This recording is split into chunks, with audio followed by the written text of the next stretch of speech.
मंगलम भगवान वीरो मंगलम गौतमोगणी मंगलम कुंद कुंदार्यो जैन धर्मोस्तु मंगलम सर्वमंगल मांगल्यम सर्वकल्याणकारकं प्रधानं सर्वधर्माणां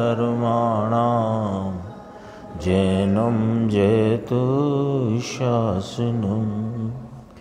मैं नमो तीर्थनायक को नमो ओंकार वाणी को नमो उन कुंद प्रभु को जिन्होंने ओंकार धारण की।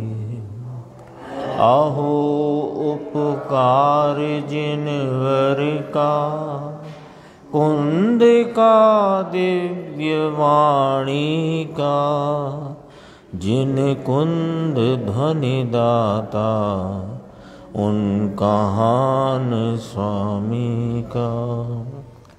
चिदानंदिक रूपाए जिनाए परमात्मने परमात्म प्रकाशाए नित्यं सिद्धात्मने नमः।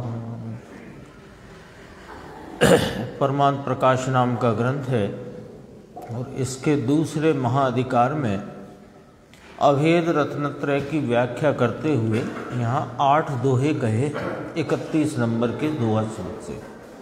उसमें अपनी 34 नंबर की गाथा या दोहा सूत्र उसकी चर्चा पिछले 2 दिन चली, तो वो गुरुदेव श्री के 76 के प्रवचन थे। और आज जो अपन ने 30 मिनट 28 मिनट करीब सुना वो गुरुदेव श्री का 1966 का प्रवचन था। तो उसमें पुनः से 34 नंबर गाथा का वर्णन और स्पष्टता अपने को उस विषय में हुई। उसमें से अपन एक पैराग्राफ की चर्चा करते हैं जिसमें सारा विषय, चूँकि अपनी चर्चा हो गई है विस्तार से, तो एक पैराग्राफ लेते हैं तो वो रिवीजन भी हो जाएगा और आज जो चर्चा आई उसमें से थोड़ी स्पष्टता भी विशेष होगी। और फिर कल से 35 गाथा गुरुदेव श्री के अपन सुनेंगे तो उसकी अपन दोहा और उसकी टीका पर अपन विचार करेंगे। ये पेज नंबर है हिंदी में 530। कहते हैं कि दर्शन के 2 प्रकार, एक तो आत्म दर्शन नाम तत्वार्थ श्रद्धानम सम्यक दर्शन है ना। क्योंकि वो जो प्रभाकर भट्ट को प्रश्न उत्पन्न हुआ ना, वो प्रश्न उत्पन्न होने की जो बात है वो टीकाकार ब्रह्मदेव सूरी महाराज ने इसलिए वहाँ प्रश्न रूप से उपस्थित करके स्पष्टीकरण किया, क्योंकि इसका जो मूल सूत्र है जो इस आज के प्रवचन में गुरुदेव ने बहुत स्पष्ट किया है ना, ये ऋय तम ऋय दंसणु जोई। तो जब आचार्य योगेंद्र देव स्वयं सूत्र में ये कहते हैं कि वह निज दर्शन देखो, तो दर्शन तो आपने सत्ता के सामान्य अवलोकन को कहा था और फिर वह निज दर्शन हो गया तो कहा हमने यह अभेद रत्नत्रय के अधिकार में बात की है। और अभेद रत्नत्रय का अधिकार यानी सम्यक दृष्टि के संदर्भ से बात की है। तुमने यद्यपि प्रश्न में वो तो रखा है ना, टीकाकार आचार्य ने खुलासा करने प्रश्न में यह रख कर के सामान्य सत्तावलोकन तो अनादि से प्रत्येक जीव को, अब अभव्य को भी मिथ्या दृष्टि को भी है, कहीं है तो सही लेकिन वह तो स्थूल पर द्रव्यों संबंधी है, स्वयं आत्म संबंधी नहीं है। यहाँ स्वयं आत्म संबंधी दर्शन को दर्शन कहा, एक बात। दूसरी बात, अब जो 35 नंबर गाथा आएगी उसमें ज्ञानोपयोग की बात कहेंगे। तो ज्ञानोपयोग की जब बात कहेंगे तो वहाँ कहेंगे कि इस निज स्वरूप के सत्तावलोकन रूप सामान्य अवलोकन जो दर्शन कहा, वह सम्यक दर्शन रूपी मोक्ष मार्ग का सहकारी कारण गिना। ऐसे करके आगे स्पष्टीकरण आएगा। अभी अपन थे 530 नंबर पेज पे। देखो, दर्शन के दो प्रकार, एक तो आत्म दर्शन यानी तत्वार्थ श्रद्धानम सम्यक दर्शन, ये सम्यक दर्शन श्रद्धा का भाव। और अब उसके साथ श्रद्धा के भाव के साथ तुमने सामान्य अवलोकन वाला दर्शन और विशेष अवलोकन वाला ज्ञान साथ में जोड़ दिया। क्योंकि वहां कहा ना, तम णीय दंसणु जोई, मूल सूत्र में कहा। तो कहा तत्वार्थ श्रद्धानम सम्यक दर्शनम, जो श्रद्धा का सम्यक परिणाम है, निर्मल परिणाम है, जो मोक्ष मार्ग रूप परिणाम है, उसके साथ आपने सामान्य अवलोकन दर्शन और विशेष अवलोकन या विशेष जान्य ज्ञान इसको जोड़ दिया। तो उसमें सामान्य अवलोकन दर्शन में चार भेद कहे, चक्षु दर्शन, अचक्षु दर्शन, अवधि दर्शन, केवल दर्शन, चार भेद आते हैं। उसमें तुमने यहाँ सामान्य अवलोकन दर्शन को सम्यक दर्शन के प्रसंग में क्यों डाला? ये प्रश्न उपस्थित हो गया, हमारे भी हो सकता है। और प्रभाकर भट्ट के तरफ से प्रश्न उपस्थित करके टीकाकार आचार्य ने विस्तार किया इस चर्चा का। देखो कि ये जो चार प्रकार के दर्शन उपयोग आगम में आए, चक्षु दर्शन, अचक्षु दर्शन, अवधि दर्शन, केवल दर्शन, तो इसको आपने ये सामान्य अवलोकन रूप दर्शन है, इसको सम्यक दर्शन के प्रसंग में क्यों डाला? प्रश्न आया ख्याल में, वही प्रश्न है, इसको जरा दूसरे प्रकार से। ये जो कल प्रवचन सुना था उससे 10 साल पुराना प्रवचन है गुरुदेव का। और गुरुदेव के प्रवचनों की एक विशेषता है कि जो उनके प्रारंभिक तत्व प्रचार के समय जो प्रवचन थे उनमें लॉजिक पर बहुत जोर था, और बाद के प्रवचनों में भावनात्मक प्रवचन ज्यादा थे, है ना। जैसे अपन यदि उनके 13वीं या 15वीं बार के समय सार के प्रवचन सुने तो वहाँ अपने को न्याय की प्रधानता दिखेगी, और 19वें बार वाले प्रवचन में भावना की प्रधानता दिखती है। ऐसा था ही सहज ही। अब देखो यहाँ उसके प्रश्न को किस प्रकार प्रस्तुत किया गुरुदेव श्री ने कि साहिब तत्वार्थ श्रद्धान सम्यक दर्शन, एक तो ये हमें दर्शन के संदर्भ में दर्शन ज्ञान चारित्र वाला दर्शन, एक तो ये बात ख्याल में आती है। फिर उसके साथ आपने सामान्य अवलोकन रूप दर्शन और विशेष जानने रूप ज्ञान को साथ में रखा। अब हम पूछते हैं कि ये चार प्रकार के जो दर्शन हैं, इसको आपने सम्यक दर्शन के प्रसंग में क्यों डाल दिया? ये तो मिथ्या दर्शन में भी वर्तते हैं। प्रश्न आ गया ख्याल में।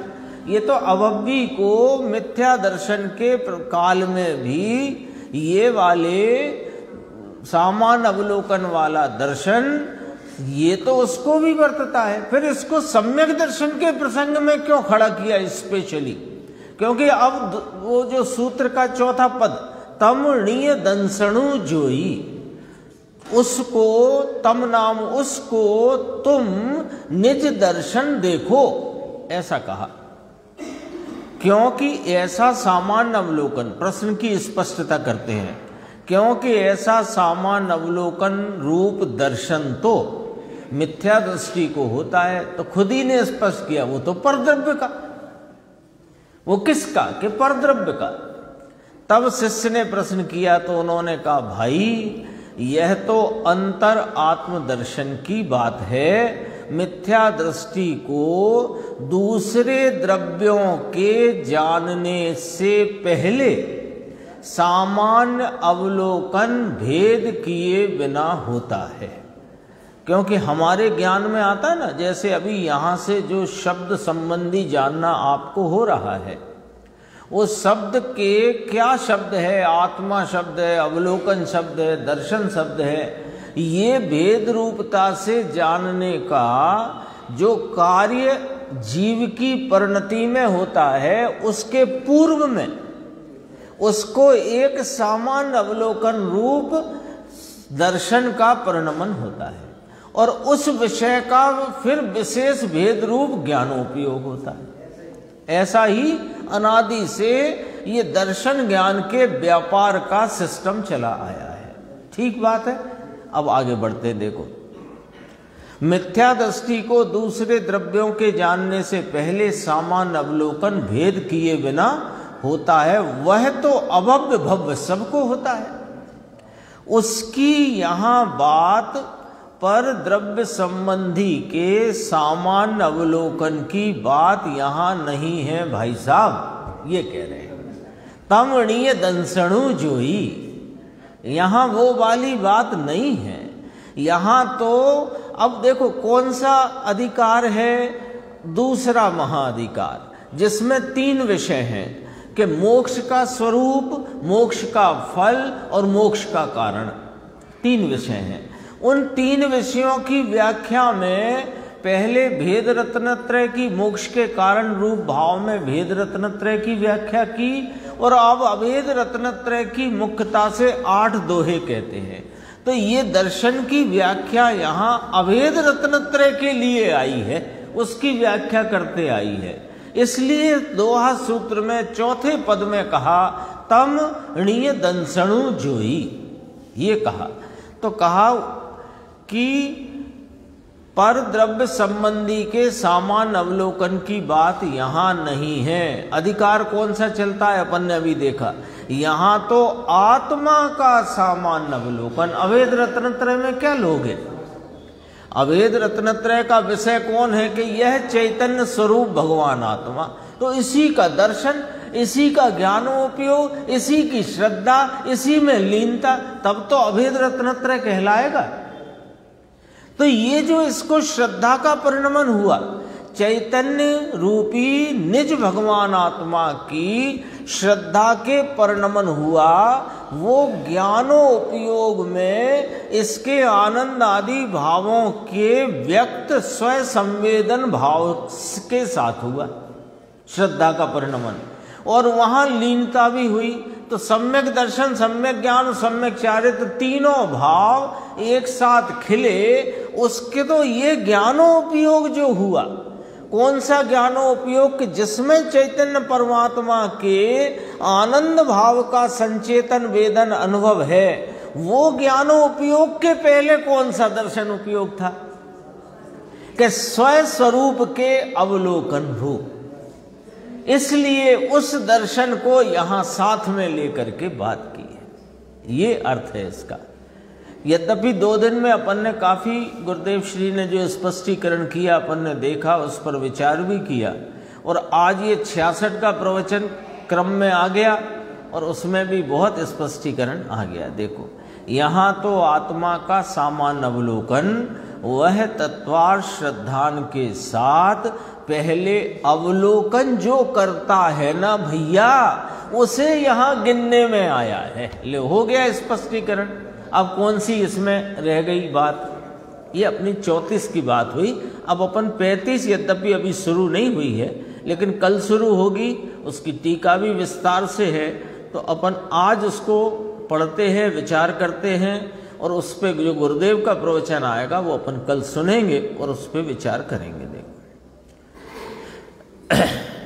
गाथा 35 दोहा सूत्र है, दंसण पो बुहवे फुडू जम जीव हम बिन्नाणु बत्थु विशेष मुणंतु जिये तम मुनि अविचलुणाणु।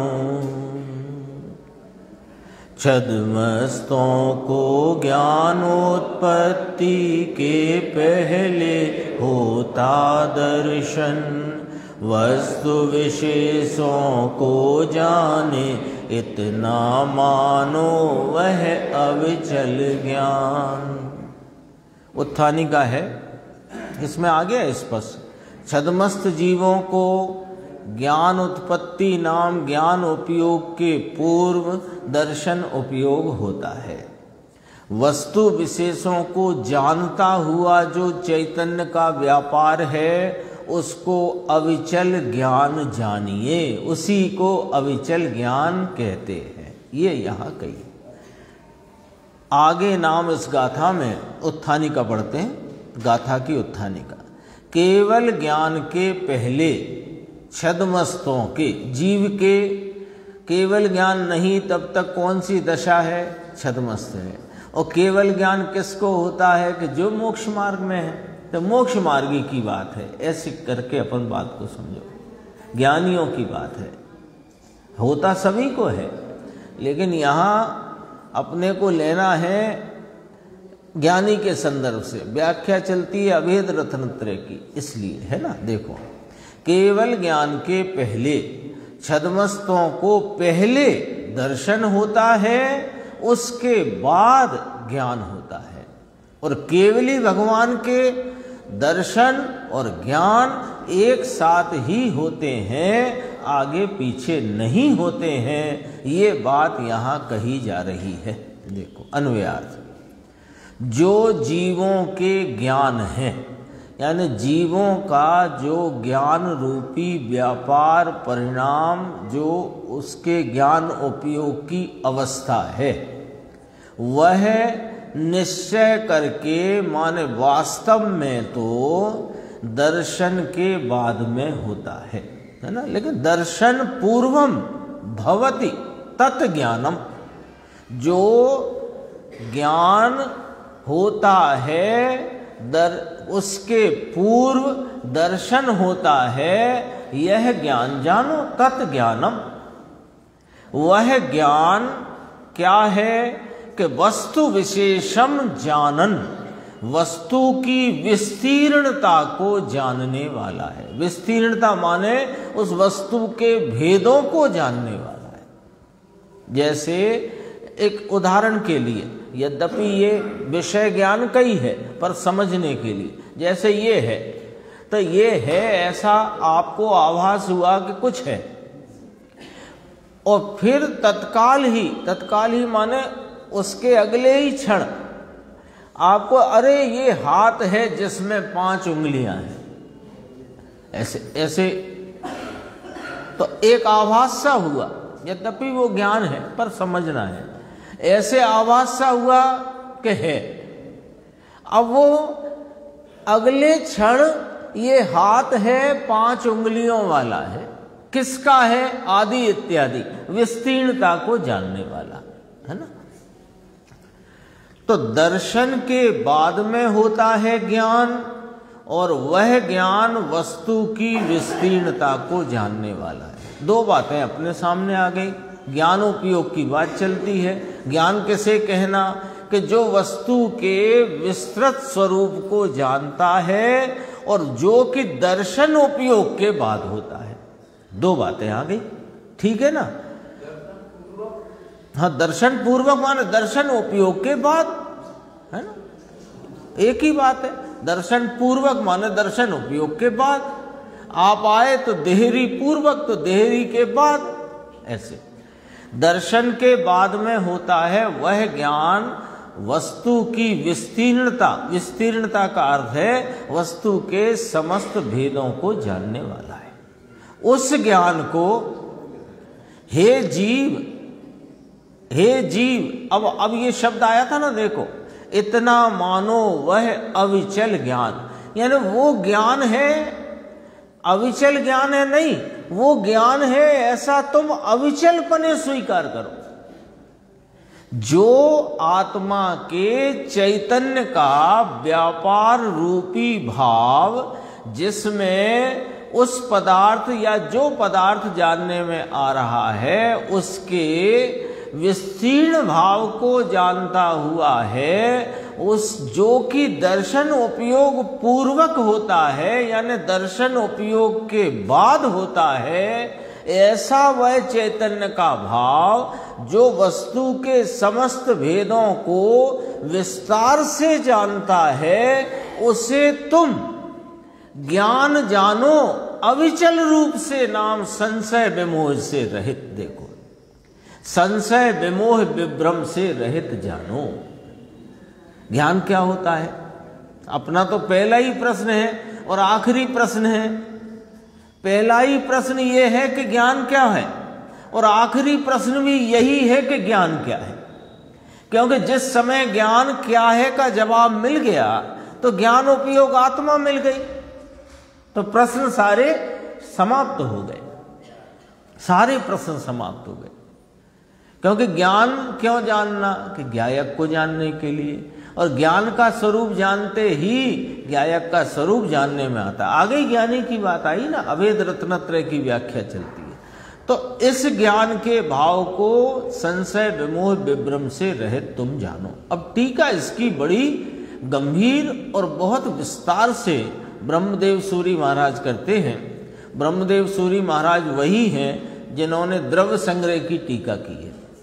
द्रव्य संग्रह की रचना नेमिचंद सिद्धांत चक्रवर्ती ने की। ये कौन थे?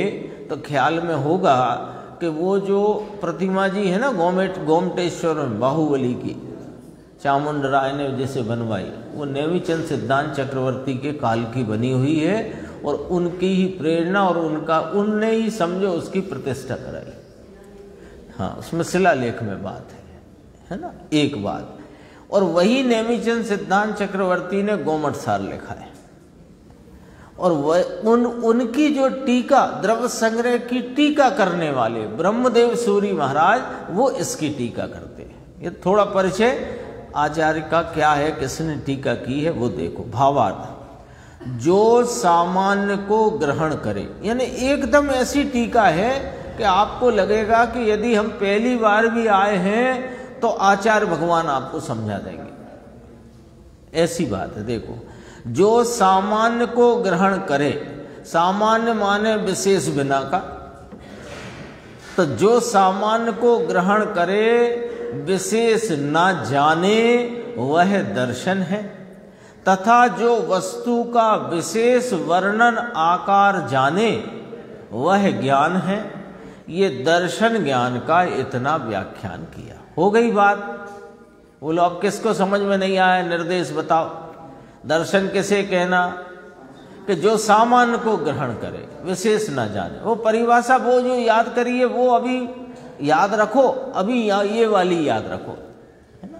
जो सामान्य को ग्रहण करे, विशेष को ना जाने, और जो विशेष वर्णन आकार को जाने उसका नाम ज्ञान है। यह दर्शन ज्ञान का व्याख्यान किया। यद्यपि वह, अब देखो बहुत गंभीर यहां पर बात है, यद्यपि वह व्यवहार सम्यक ज्ञान, क्योंकि ज्ञान कैसे हुआ? दर्शन पूर्वक ज्ञान हुआ।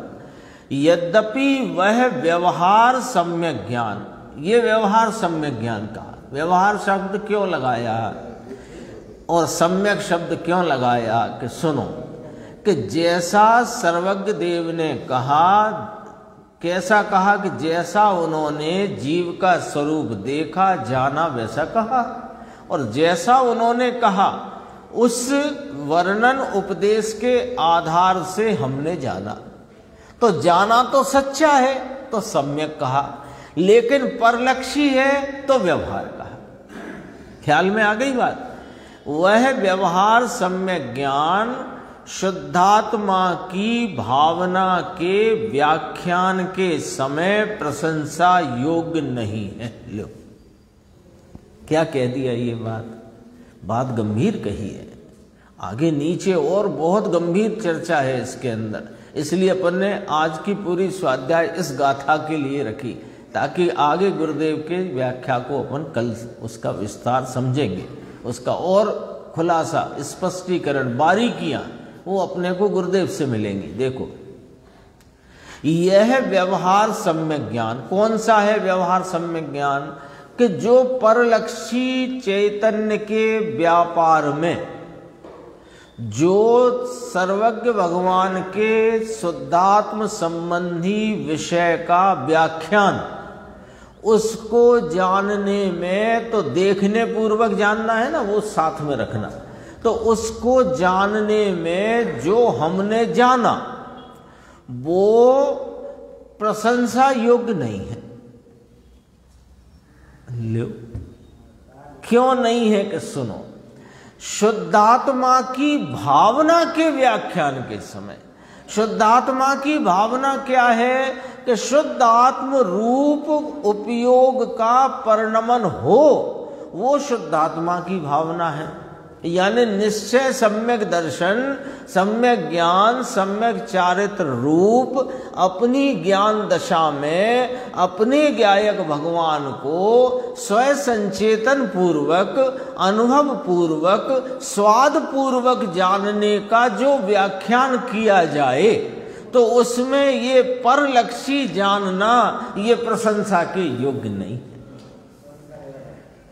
एक बात तो भी, अब यद्यपि था तो भी तो आएगा, यद्यपि जब भी कहा जाए तो तथापि तो आएगा ही आएगा, तो भी प्रथम अवस्था में प्रशंसा योग्य है, ऐसा भगवान ने कहा है।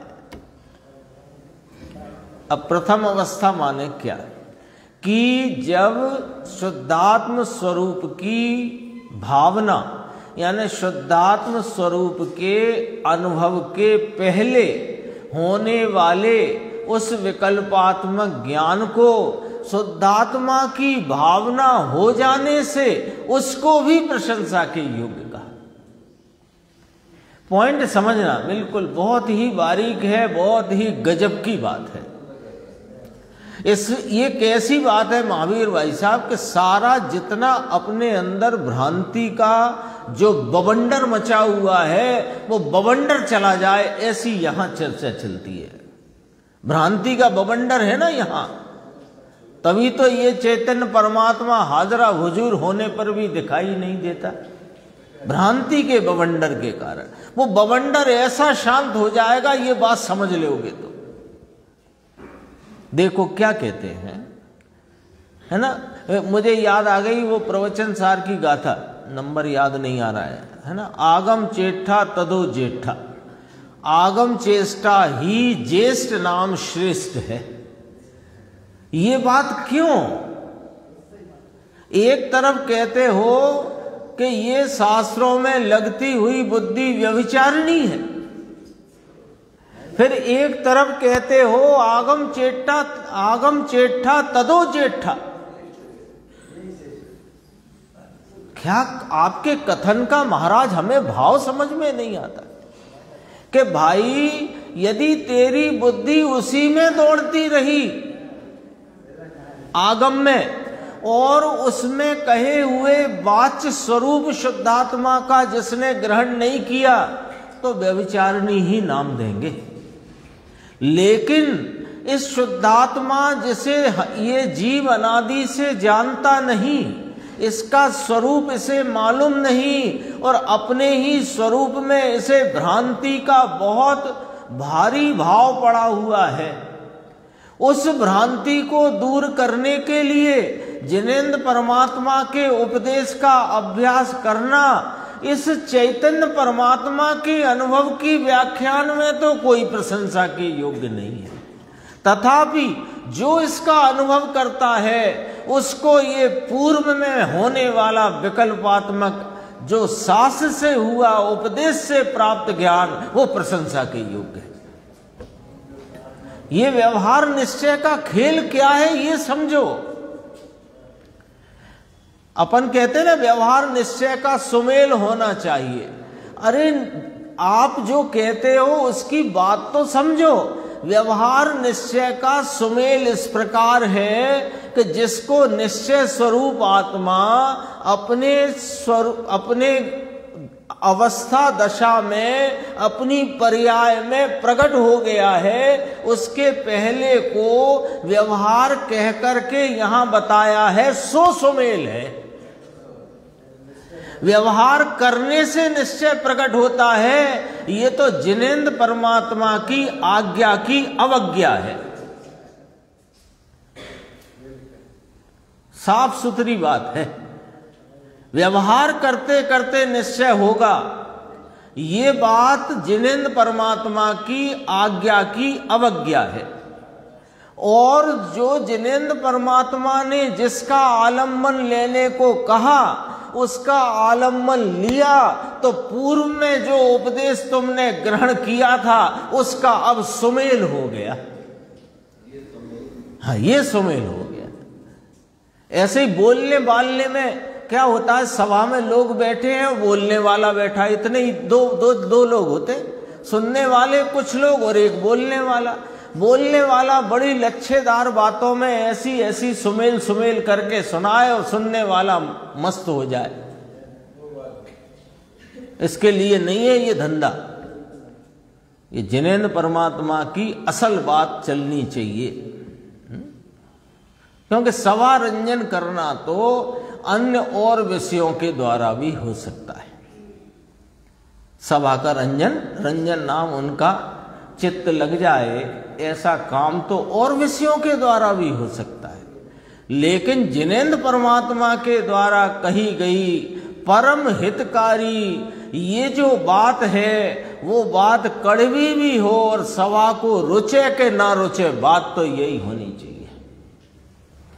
देख लो, अभी बहुत गंभीर चर्चा है। दोबारा पढ़ूं मैं ये वाली पंक्ति जो ब्लू कलर से दिख रही है, अंडरलाइन आपको है ना।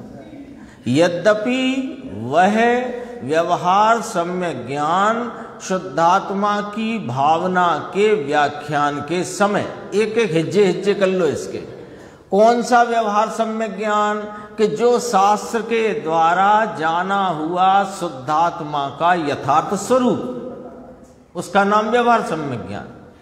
वो कब प्रशंसा के योग्य नहीं है कि इस चैतन्य परमात्मा की भावना रूप जो अनुभव दशा है, जो मोक्ष मार्ग में प्रवर्तन रूप सम्यक दर्शन ज्ञान चारित्र रूप भाव है, उसकी व्याख्यान करें तो ये कोई प्रशंसा के योग्य नहीं। ख्याल में आई बात? तथापि तो भी प्रथम अवस्था में प्रशंसा योग्य, ऐसा भगवान ने कहा है। अब क्यों है वो सुनो, देखो। क्योंकि चक्षु अचक्षु अवधि केवल 4 भेद हुए दर्शन उपयोग के।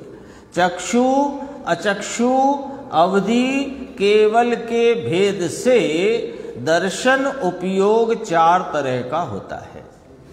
उन 4 भेदों में दूसरा भेद, 3 भेद तो चले ही गए, अपन ने कल भी बात कर ली है। केवल दर्शन की बात नहीं है, अवधि दर्शन अवधि ज्ञान के पहले होने वाला है। अवधि ज्ञान की यहाँ बात नहीं तो अवधि दर्शन की भी बात नहीं है। चक्षु रूपाधिक विषयों संबंधी बात है, उसकी भी यहाँ बात नहीं है। यहाँ तो अमूर्तिक आत्मा के जानने की बात है, तो उसके जानने के पहले होएगा वो मन द्वारा अचक्षु दर्शन होता है। तो इस 4 में कितने दर्शन रह गए अब अपने पास? एक दर्शन, अचक्षु दर्शन, उसकी बात है। उन 4 भेदों में दूसरा भेद अचक्षु दर्शन मन संबंधी निर्विकल्प भव्य जीवों के दर्शन मोह चारित्र मोह के उपशम तथा क्षय के होने पर शुद्धात्मानुभूति रुचि रूप बीत राग सम्यक्त होता है। बहुत गंभीर चर्चा है इस गाथा में।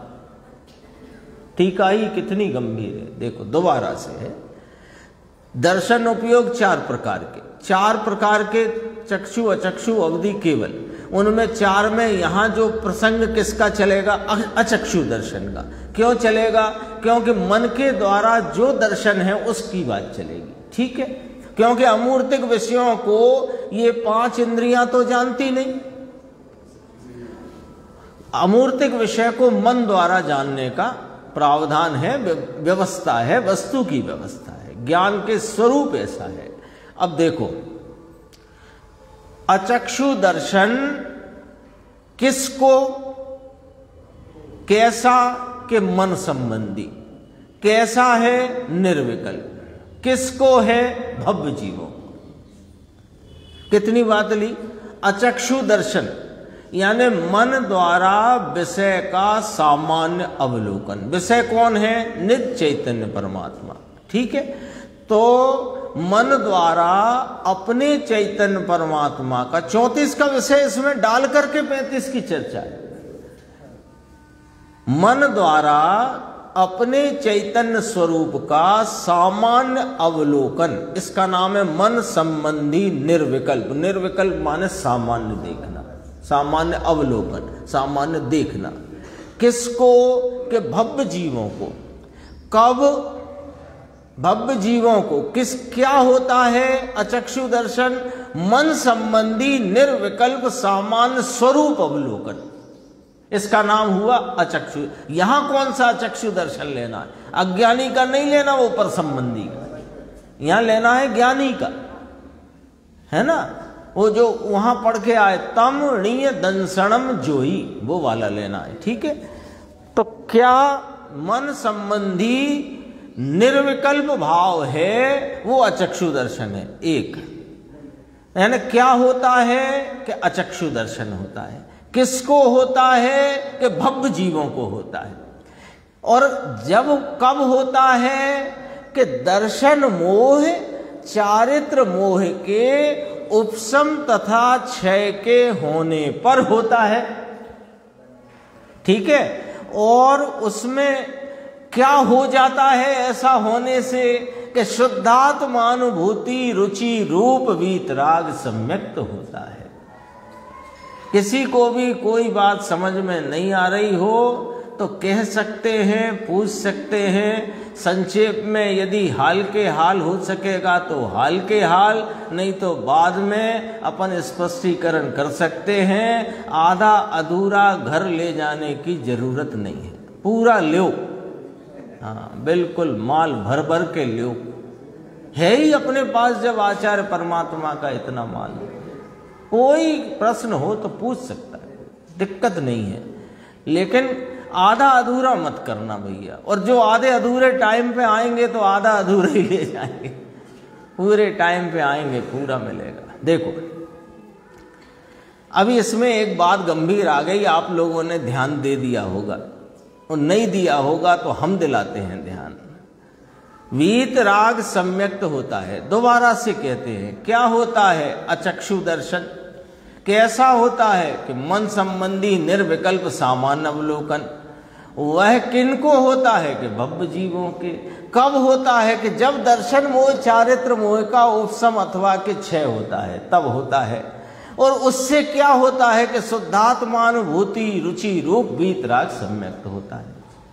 अब इसमें कोई फिर दोबारा इसलिए बोला कि अभी तक ध्यान ना गया हो तो अब जाएगा।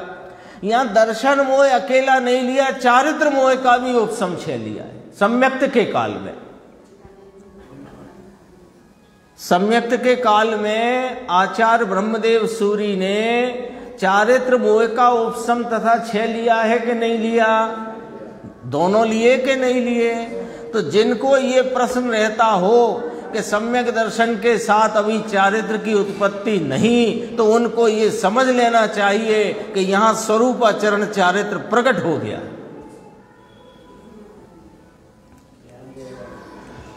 स्वरूपाचरण चारित्र यहां प्रकट हो गया। जिनको ऐसा लगता हो, जो अनेक प्रकार के आजकल YouTube पे अनेक प्रकार की बातें आ रही हैं, जो कहते हैं चारित्र नहीं होता, चारित्र नहीं होता, उन सबको समझ लेना चाहिए कि ब्रह्मदेव सूरी कह रहे हैं कि चारित्र होता है। हाँ शुरुआत, स्वरूपाचरण चारित्र। चारित्र माने स्वरूप की लीनता, रमणता। क्रियाकांड में तो हो ही नहीं सकता। जिसकी लीनता का नाम चारित्र है, उसकी लीनता छोड़कर अन्य में लीन होना तो अचारित्र है। चारित्र कहां से आया? और उसमें चारित्र माने सो मिथ्या चारित्र है। खरी खरी बात है, बिल्कुल बिल्कुल खरी बात है। और स्वरूपाचरण चारित्र होता है, इसका कोई और प्रमाण है? कि हाँ प्रमाण है। अनंतानुबंधी चली जाती है ये सम्यक्त प्रकट होते ही, और अनंतानुबंधी चारित्र मोह की प्रकृति है, दर्शन मोह की नहीं। दर्शन मोह की 3 प्रकृति, 7 प्रकृति गिनाई थी कि नहीं गिनाई थी? यहां पर पिछली गाथा में 7 प्रकृतियां गिनाई थी। मिथ्यात्व, मिश्र मोहिनी, संकित मोहिनी, ये दर्शन मोहिनी की 3 प्रकृति, और चारित्र मोह की क्रोध मान माया लोग 4 प्रकृति अनंतानुबंधी संबंधी। तो वही बात यहां पर टीकाकार ने उसको संक्षेप में, क्योंकि ये बात 34 नंबर गाथा में कह ली है, इसलिए यहां कही। अपने को यहां वो बात स्पष्ट और अपने ख्याल में आ सकती है।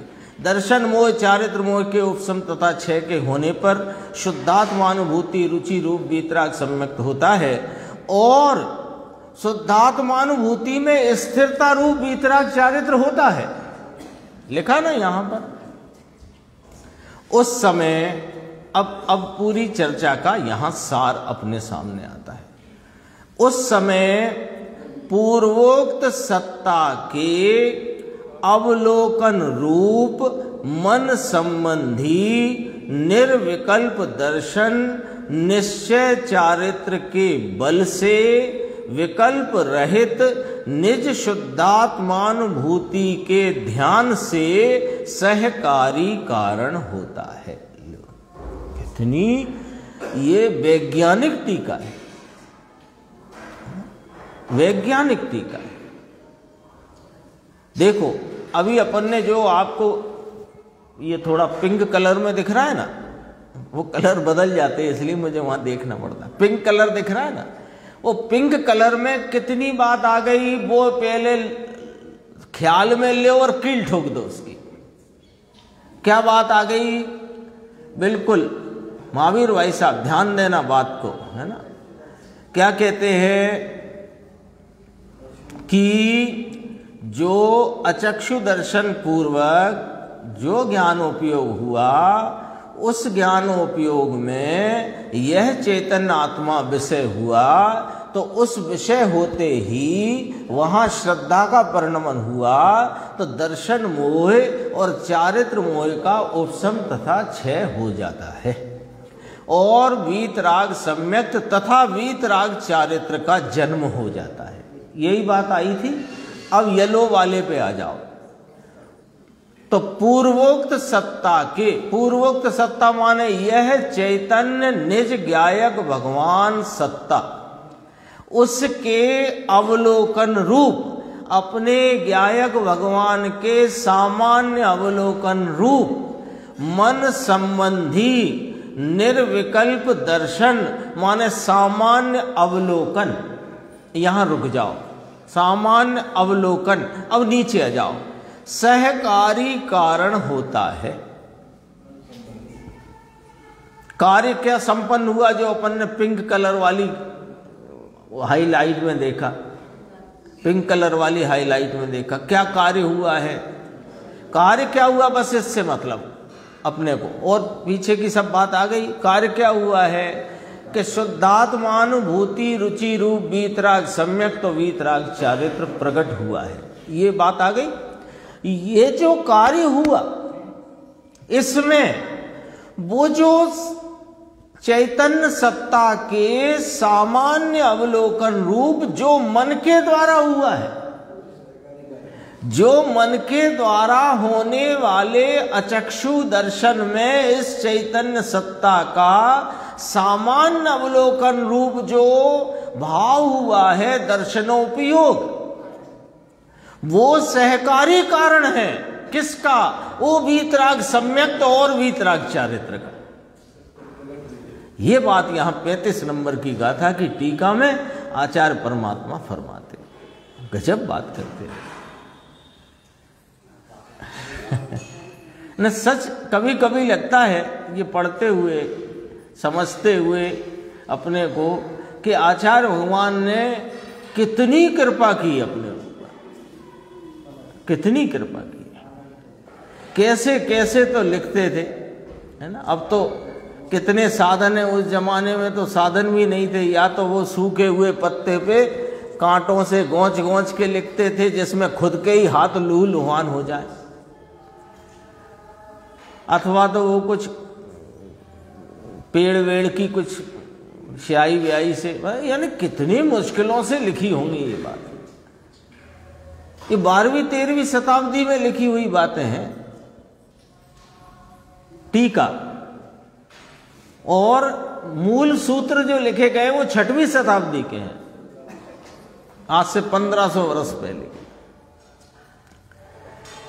यानी सहज अपने को अंदर में भक्ति आ जाए आचार्य परमात्माओं की, ऐसी बात अपने सामने रख दी है। देखो, उस समय पूर्वोक्त सत्ता के अवलोकन रूप मन संबंधी निर्विकल्प दर्शन सहकारी कारण होता है। कैसे? कि निश्चय चारित्र के बल से, विकल्प रहित निज शुद्धात्मानुभूति के ध्यान से।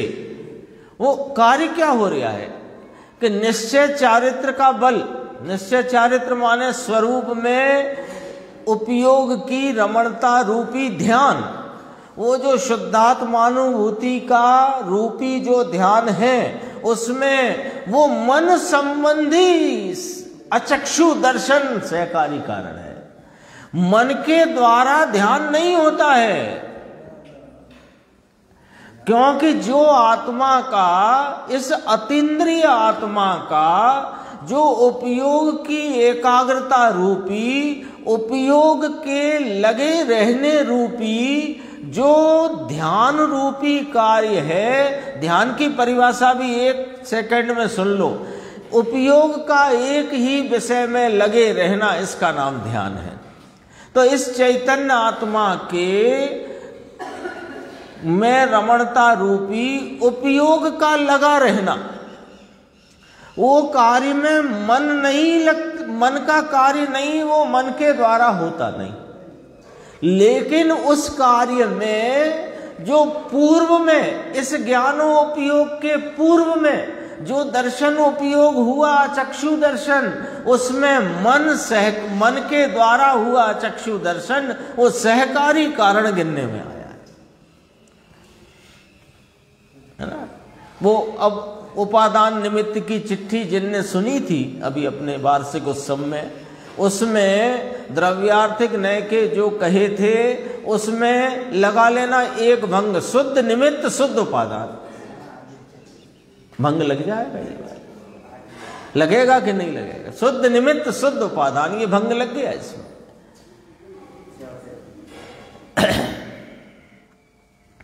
उस कहां था ये? हाँ, अब और गंभीर बात है। देखो, अपने पास है समय इतना कि वो बात पूरी हो सकेगी।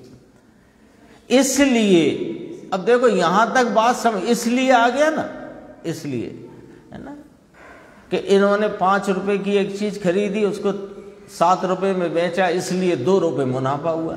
तो वो 5 और 7 समझ में आए होंगे, तब तो 2 रुपए मुनाफा समझ में आएगी। तो पहले की बात समझ में आई हो तो इसलिए समझ में आएगा, और नहीं आई होगी तो फिर आपकी आप जानो, हम क्या कर सकते हैं। और हम तो पहले ही कह रहे हैं, नहीं समझ में आई हो तो पूछ लो भैया, उसमें कोई झिझक की भी बात नहीं अक्षय भाई। और समझने का एक यही तरीका नहीं है कि अपन यही सुने। घर में पुस्तक नहीं हो तो ले जाओ, पढ़ो। और आजकल तो मोबाइल में पुस्तक है। यानी एक बार जो विषय को पढ़ के आता है उसे निश्चित रूप से दुगना समझ में आता है, दुगना। जितना जैसे अभी अपन सुन रहे हैं निर्देश, अभी जितना समझ में आ रहा है, यदि आप पढ़ के आओगे तो इससे दुगना समझ में आएगा, ये गारंटी है। अब देखो, इसलिए व्यवहार सम्यक दर्शन और व्यवहार सम्यक ज्ञान भव्य जीव के ही होता है, अभव्य के सर्वथा नहीं। आ गया ये सुमेल, आ गया जो अपन पहले बात करी थी। भव्य जीव के ही होता है, अभव्य जीव के नहीं। 9वें ग्रहवेग तक चला जाता है अभव्य जीव, 9वें ग्रहवेग तक अभव्य जीव चला जाता है, लेकिन उसे व्यवहार सम्यक दर्शन सम्यक ज्ञान सम्यक चारित्र होता ही नहीं है। अभव्य जीव को व्यवहार रत्नत्रय नहीं होता, वेद रत्नत्रय होता ही नहीं है। एक चीज होती है उसके पास, पर्याय दृष्टि और अज्ञान, और कुछ नहीं होता। इतना व्यवहार तो करते हैं, इतना व्यवहार तो करते। अरे व्यवहार किसे कहते, पहले ये तो सीख लो। अपने को क्या है, जरा शुद्धात्मा की बातें करते हैं और बाहर के कपड़े जरा सिले बिना सिले टाइप के हैं, तो बस मैं सुमेल देखो, सुमेल देखो। अरे सुमेल वहां दिखता ही नहीं है जहां तुम देख रहे हो। सुमेल कहाँ होता है? सुमेल यहां होता है जहां आचार्य ब्रह्मदेव सूरी फरमाते हैं। देखो क्या कहते हैं, व्यवहार सम्यक दर्शन और व्यवहार सम्यक ज्ञान भव्य जीव के ही होता है। आगे और उस बात को पुष्ट किया, अभव्य के सर्वथा नहीं, क्योंकि अभव्य जीव मुक्ति का पात्र नहीं है। यहां अभव्य को ही क्यों लिया? आप ऐसे ही कह देते कि मिथ्या दृष्टि को नहीं होता, तो कह तो हम वो ही रहे हैं, कह तो हम वो ही रहे हैं कि मिथ्या दृष्टि को, जिसको आत्मा का भान नहीं, उसे कोई व्यवहार सम्यक नहीं, कोई व्यवहार सम्यक ज्ञान नहीं, कोई व्यवहार चारित्र नहीं। कहना तो हमें यही है, पर हमने अभव्य की तरफ से इसलिए किया कि अभव्य गारंटेड मिथ्या दृष्टि है, क्योंकि मुक्ति का पात्र नहीं है। हाँ, अगली गाथा में आएगी बात इसकी। अच्छा, वहां आएगी, पंचास्तिकाय में आएगी वो बात, भव्य भव्य की बात आएगी। अभव्य के सर्वथा नहीं, क्योंकि अभव्य जीव मुक्ति का पात्र नहीं है। अब देखो, ये यहां तक हो गई बात। अब इधर से बात को, हाँ, फिर वो बात को अब अस्थि की तरफ से समझना। जो मुक्ति का पात्र होता है, अब मुक्ति का पात्र कौन होता है? कि जो अभेद रत्नत्रय में परिणत होता है वो। यहां तो ये वाली बात लेना है, क्योंकि ये 8 दोहे अभेद रत्नत्रय का विशेष व्याख्यान है, परमात्म प्रकाश। ठीक है, जो मुक्ति का पात्र होता है उसी के, उस ही के व्यवहार रत्नत्रय की प्राप्ति होती है। क्या ख्याल में आई बात? तो भव्य को तो होती है कि अरे भव्यता नाम ही वास्तव में यहां तो तब कहा जब अपने स्वरूप का अनुभवी होकर उसकी प्रतीति बनत है तो कहा। यहां वो केवल ज्ञान के संदर्भ से जो भव्यता अभव्यता है जीव की योग्यता रूप पर्याय में, वो बात तो यहां दृष्टांत रूप से रखी। दृष्टांत क्यों रखा उसका? क्योंकि अभव्य तो कभी मुक्ति का पात्र नहीं है, इसलिए उसको यहां लेकर के आए, रख दिया दृष्टांत में। देखो, जो मुक्ति का पात्र होता है उसी के व्यवहार रत्नत्रय की प्राप्ति होती है। इतनी बात में ये स्पष्ट किया कि वेद रत्नत्रय रूप व्यवहार सम्यक दर्शन, व्यवहार सम्यक ज्ञान वास्तव में उस ही को होता है जिसको निश्चय सम्यक दर्शन और सम्यक ज्ञान हुआ है। ये कहा जा रहा है, ये कहना है। तो व्यवहार पहले होता है कि नहीं होता है? तो देखा जाता है कि वो देखा ही जाता है, कहा नहीं जा सकता। कहा कब जा सकता है? कि जब जिसका उपचार किया जाना है वो तो होए।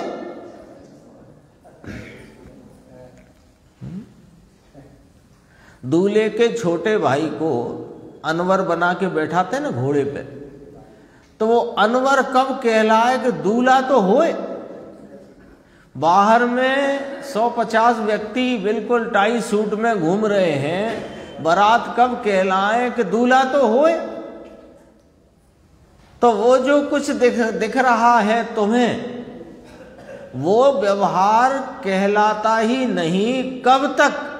कि जब तक अपने स्वरूप की अनुभूति और प्रतीति न हुई हो तब तक। ये यहां ब्रह्मदेव सूरी महाराज ने स्पष्ट किया। कल गुरुदेव और इसी को स्पष्ट करेंगे, तब अपन उसका भी लाभ लेंगे। देखो, जो मुक्ति का पात्र होता है उसी के व्यवहार रत्नत्रय की प्राप्ति होती है। इससे क्या बात सामने आ गई कि व्यवहार रत्नत्रय परंपरा से मोक्ष का कारण है और निश्चय रत्नत्रय, अभेद रत्नत्रय साक्षात मुक्ति का कारण है, ऐसा तात्पर्य हुआ।